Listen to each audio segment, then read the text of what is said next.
Hello दोस्तों, आप सभी के अपने यूट्यूब चैनल नॉलेज 07 में बहुत बहुत स्वागत है। तो आज हम आपके लिए लेकर आए हुए हैं क्लास 10 का, जो कि पॉलिटिकल साइंस का है और चैप्टर नंबर लोकतंत्र की चुनौती है। और इसमें से जितना भी सब्जेक्टिव क्वेश्चन आने की संभावना है एग्जाम में, उन सभी प्रश्नों पर आज हम डिस्कस करने वाले हैं। चैप्टर नंबर 5 का जितना भी सब्जेक्टिव क्वेश्चन आने की संभावना है एग्जाम में, उन सभी प्रश्नों पर आज हम खासकर चर्चा करने वाले हैं। अगर आप इन सभी प्रश्नों को अच्छी तरह से याद कर लेते हैं तो आपका एग्जाम में एक भी क्वेश्चन नहीं छूटने वाला है चैप्टर नंबर 5 से। जी हाँ, और शाम में 5 बजे जुड़ना ना भूलिएगा, क्योंकि आपके लिए प्रत्येक रोज 5 बजे लेकर आ रहे हैं एक न्यू चैप्टर। जी हाँ, तो शाम 5 बजे जुड़ना ना भूलिएगा। तो चलिए बिना समय के बातें हुए वीडियो को शुरू कर लेते हैं। जी हाँ, तो देखिए आज शॉर्ट क्वेश्चन पर डिस्कस करने वाले हैं। लॉन्ग क्वेश्चन भी बहुत जल्द आने वाला है इस चैप्टर का। प्रत्येक क्वेश्चन का लॉन्ग क्वेश्चन और शॉर्ट क्वेश्चन भी दिया जा रहा है। तो देखिए क्वेश्चन नंबर 1 कुछ इस प्रकार है। शॉर्ट क्वेश्चन में आएगा जो 2 से 3 मार्क तक आता है। तो देखिए क्वेश्चन नंबर 1 कुछ इस प्रकार है। लोकतंत्र जनता का जनता के द्वारा तथा जनता के लिए शासन है। कैसे है लोकतंत्र? जनता का जनता के द्वारा तथा जनता के लिए शासन है।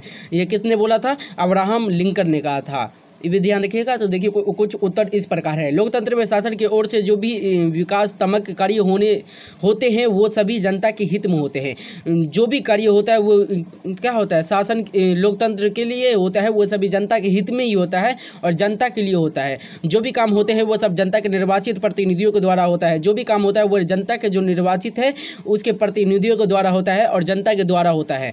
जो भी काम होते हैं वो जनता के हित में होते हैं, जनता के लिए होता है। अतः स्पष्ट है कि लोकतंत्र जनता का जनता के द्वारा तथा जनता के लिए शासन है। और ये किसने बोला था? यह कथन अमेरिका के विद्वान अब्राहम लिंकन ने कहा था। ये कथन किसने कहा था? तो अमेरिका के विद्वान अब्राहम लिंकन ने कहा था। ये ऑब्जेक्टिव में बहुत बार पूछा गया क्वेश्चन है कि लोकतंत्र जनता का जनता के द्वारा तथा जनता के लिए शासन, ये किसने कहा था या किसका कथन है?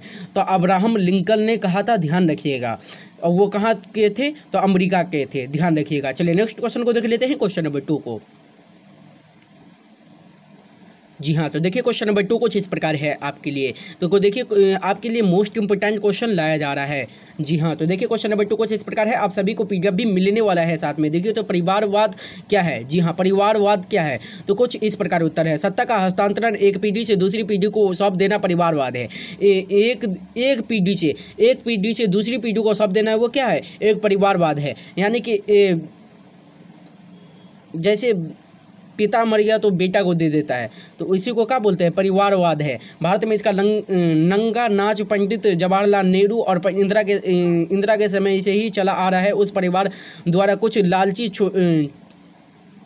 लालची चटुकार बनाए गए हैं जो समय समय पर झंडा भाजते हैं और जय वार का नारा बुलंद करते हैं।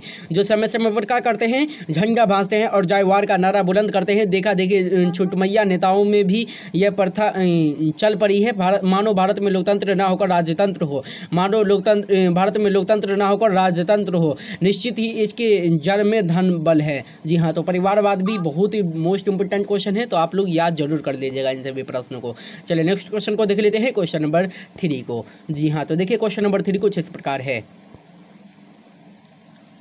जी हाँ, तो देखिए क्वेश्चन नंबर 3 कुछ इस प्रकार है। सूचना का अधिकार कानून लोकतंत्र का रखवाला है। कैसे? सूचना का जो अधिकार कानून बना था वो लोकतंत्र का रखवाला है। कैसे? तो कुछ इस प्रकार उत्तर है। सूचना का अधिकार कानून लोकतंत्र का रखवाला है इस अर्थ में है कि यह कानून लोगों को जानकार बनाता है। ये कानून जो है लोगों को क्या करता है? तो जानकार बनाता है। ये लोकतंत्र को रखवाले के तौर पर सक्रिय रहने की प्रेरणा देती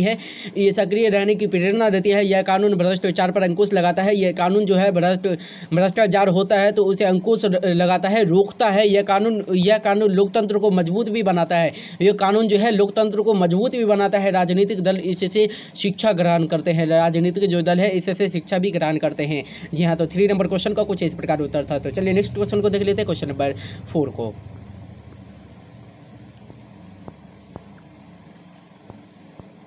जी हाँ, तो देखिए क्वेश्चन नंबर 4 कुछ इस प्रकार है।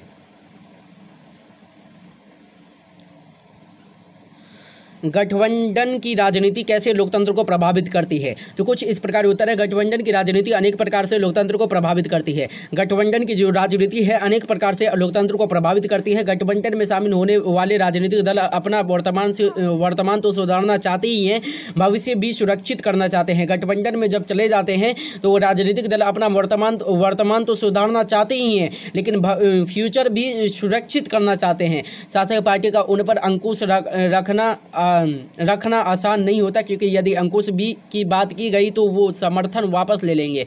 अगर उस पर अंकुश की बात लगी, यानी कि रोकने का बात बोली जाए, तो वो समर्थन वापस ले लेंगे और सरकार धाराशायी हो जाएगी। इस प्रकार हम देखते हैं कि गठबंधन की राजनीति लोकतंत्र को कदम कदम पर प्रभावित करती है। जी हाँ, तो 4 नंबर क्वेश्चन का कुछ इस प्रकार उत्तर था। चलिए नेक्स्ट क्वेश्चन को देख लेते हैं, क्वेश्चन नंबर 5 को। जी हाँ, अगर आप लोगों को पीडीएफ चाहिए तो डिस्क्रिप्शन बॉक्स में लिंक दिया हुआ है, आप वहाँ से आसानी से डाउनलोड कर सकते हैं। अगर ग्रुप में ज्वाइन होना चाहते हैं तो वो भी डिस्क्रिप्शन बॉक्स में लिंक दिया हुआ है, आप वहाँ से आसानी से ज्वाइन हो सकते हैं। तो देखिए क्वेश्चन नंबर 5 कुछ इस प्रकार है। आतंकवाद लोकतंत्र की चुनौती है कैसे? तो आतंकवाद निश्चय ही लोकतंत्र की चुनौती है। किसी भी देश में लोकतंत्र और आतंकवाद किसी भी देश में लोकतंत्र और आतंकवाद दोनों एक साथ नहीं चल सकते।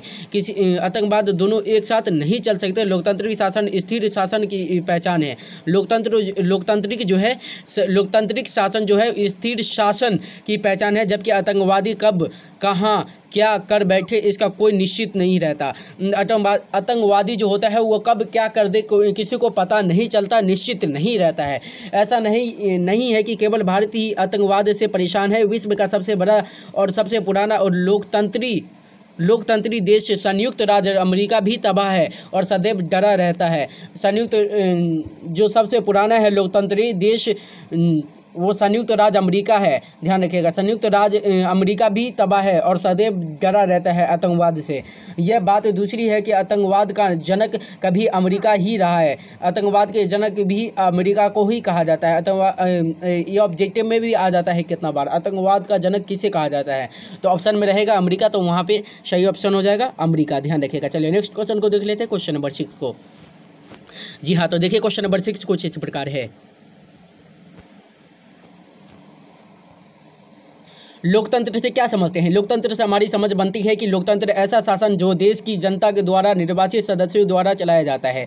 लोकतंत्र से हमारी समझ बनती है कि लोकतंत्र ऐसा शासन है जो देश की जनता द्वारा निर्वाचित सदस्यों को द्वारा चलाया जाता है। तात्पर्य कि जनता द्वारा निर्वाचित सदस्यों द्वारा जनता के हित में किए जाने वाले शासन को लोकतंत्र कहते हैं। निर्वाचित सदस्यों द्वारा जनता के हित में जो किए जाने वाले शासन है वो लोकतंत्र कहलाते हैं। अमेरिका के विद्वान राष्ट्रपति का कहना है कि लोकतंत्र जनता का जनता द्वारा तथा जनता के लिए शासन है। अभी हम बताए हैं कि अब्राहम लिंकन ने कहा था, कोई इसने कहा था तो अब्राहम लिंकन ने कहा था, वो राष्ट्रपति थे। इस परिभाषा से लोकतंत्र का अर्थ पूर्णतः स्पष्ट हो जाता है। ये परिभाषा जो दिया हुआ था इससे स्पष्ट हो जाता है वर्तमान में युग में लोकतंत्र से अच्छा शासन किसी भी लोकतंत्र में नहीं है। जी हाँ, तो 6 नंबर क्वेश्चन का कुछ इस प्रकार उत्तर था। जी हाँ दोस्तों, मात्र आप लोग को 6 क्वेश्चन दिया हुआ था। अगर आप इन सभी प्रश्नों को अच्छी तरह से याद कर लेते हैं तो आप अच्छे से अच्छे स्कोर कर सकते हैं। जी हाँ, अगर आपको भी 450 प्लस लाना है तो इन सभी प्रश्नों को अच्छी तरह से याद कर लीजिए। और chapter by subjective and objective question आपके लिए लाया जा रहा है। तो पॉलिटिकल साइंस का ये लास्ट चैप्टर था जो कि हम आपको बता दिए हैं। चैप्टर वाइज प्रत्येक चैप्टर का सब्जेक्टिव क्वेश्चन दे दिए हैं। अगर आप उन सभी प्रश्नों को अच्छी तरह से नहीं देखे हैं, अगर उस वीडियो को नहीं देखे हैं तो जाकर देख लीजिए, क्योंकि आपके लिए बहुत ही इंपॉर्टेंट वीडियो लाया गया था। जी हाँ, अगर हमारे यूट्यूब चैनल को अभी तक सब्सक्राइब नहीं किए हैं तो प्लीज़ सब्सक्राइब कर लीजिए और साइड में बेल आइकन जो दिख रहा है उसे भी ऑल पर दबा दीजिएगा। और वीडियो को लाइक नहीं करते हैं इसलिए वीडियो को लाइक भी कर दीजिए और ज़्यादा से ज़्यादा वीडियो को शेयर कर दीजिए। और मुझे कमेंट बॉक्स में ज़रूर बताइएगा कि आपको वीडियो अच्छा लगा या ना लगा। जी हाँ, तो चलिए नेक्स्ट पार्ट में मिलते हैं।